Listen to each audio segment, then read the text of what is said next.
ginagawa mo na atang pastime yung pagsampal mo sa akin eh.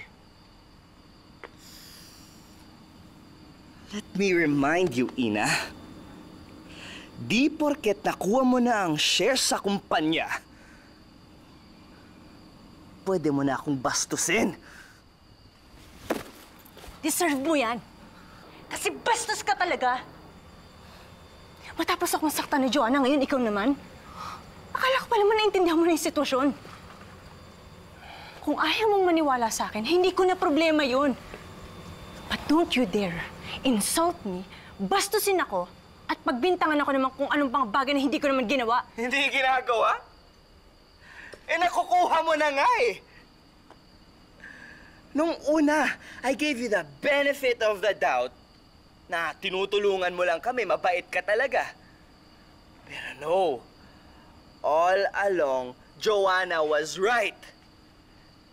Talagang certified manloloko ka at nasasaktan ka dahil it's true.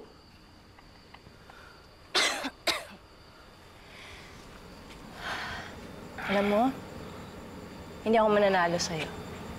Kasi lasing ka't makitid yung utak mo.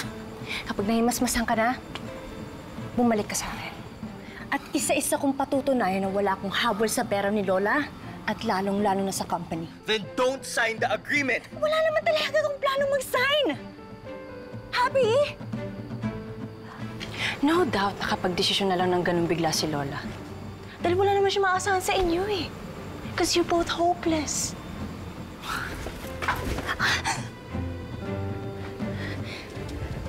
Ako? Hindi mo ba ako gagamitin? Ano ba? Yuan! Tawan mo nga! Tawan mo na nga ako! Wala kang karapatan para bastusin ako!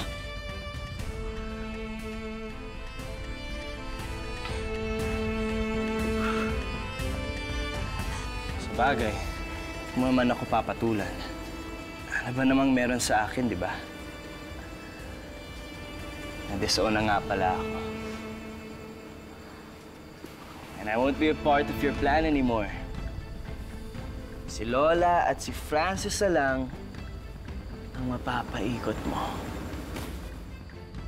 Hindi mo alam yung mga pinagsasabi mo. Hindi ko pinapaikot si Lola at lalong wala akong plano kay Francis. Pagod na ako mag-explain sa inyo ni Joanna. And I don't deserve this kind of disrespect. Dahil alam kong wala akong ginagawang masama. Ano nangyayari dito? Yuan! Yuan! Anong ginawa mo sa anak ko? Wala pa akong ginagawa sa kanya. Siya nga at For sure, pinasama mo na naman ang loob niya. Edwin, tulungan mo ako. Ipasok natin sa loob si Yuan.